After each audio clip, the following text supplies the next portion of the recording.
Hello all, in this brief tutorial I'm going to show you really quickly how to change clefs in Finale. So, this is version 26.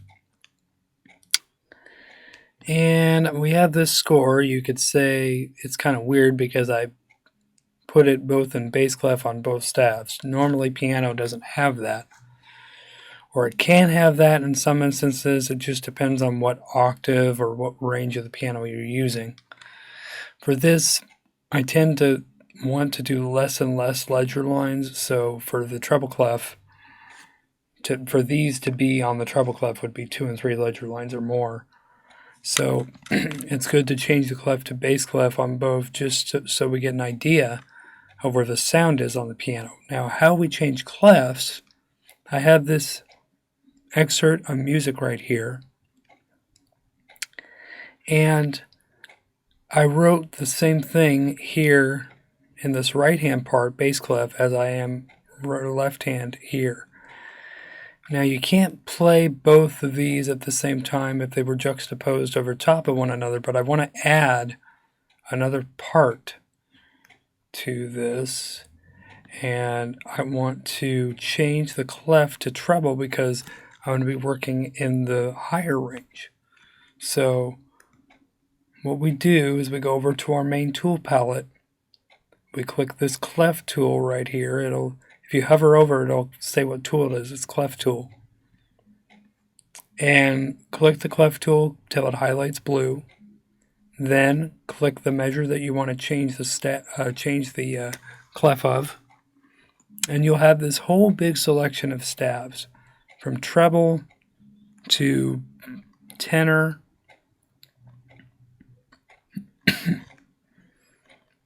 viola to tenor, to bass, to percussion, or not, I think that's a percussion tab or another tab, tenor tab, or a tenor treble clef with the 8 below it. This is a bass, contrabass clef, 8 below that.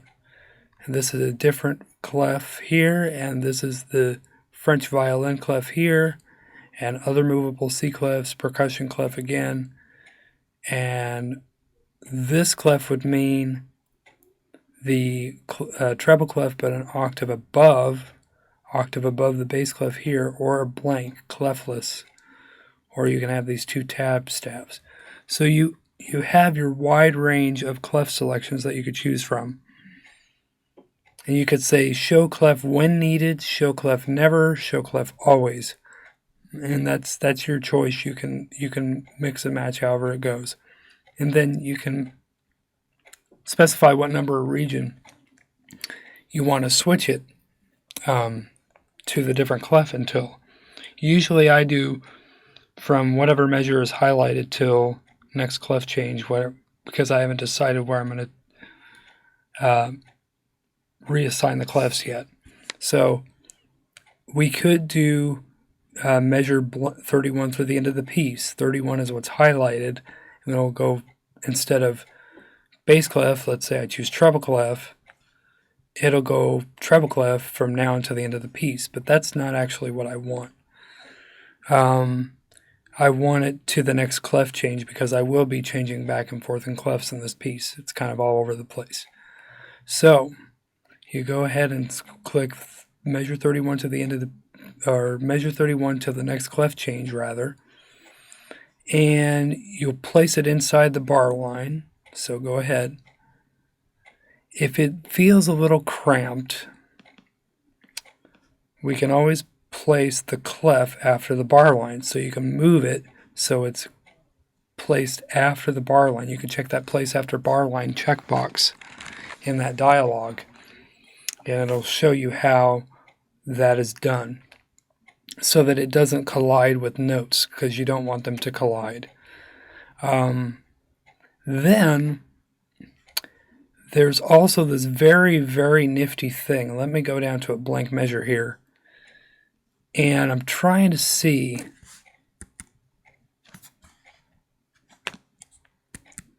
these numbers are meta tools, and I think you can go like this, or Control 1, or Command 1, and it can give you, or it's just, maybe it's just if you had the keyboard as your command post, these would be the keys that you would press. 1 for treble clef, 2 for the next one, 3 for the next one, 4 for bass clef, 5 for that clef, 6 for tenor clef, 7 for contrabass, 8 for lower clef, 9 for French violin clef.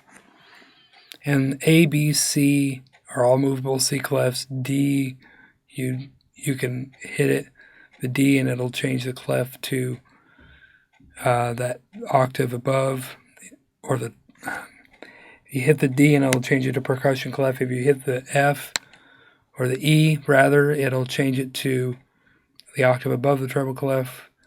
F would change it to the octave above bass clef. It's the more of a tenor-like clef.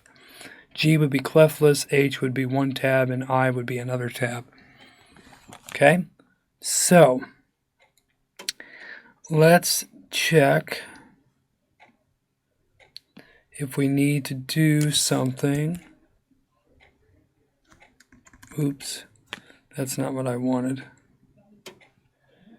Let's check. Let's cancel and go it again.